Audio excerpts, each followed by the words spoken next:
Hi, and welcome to 3dmotive.com. My name is Stephen G. Wells. I'm a senior 3D artist.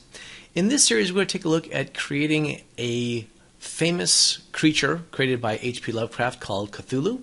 We'll be looking to investigate what octopi look like as reference so we can get some inspiration for what we might want to do with the mesh.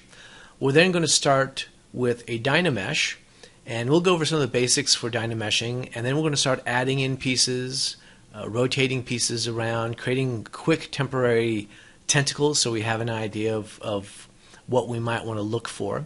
Then we're going to go ahead and start shaping in a lot of the basic details or the basic foundationary shapes, and we'll review that by also looking into a silhouette. We'll color everything in black so we can see how the silhouette is looking.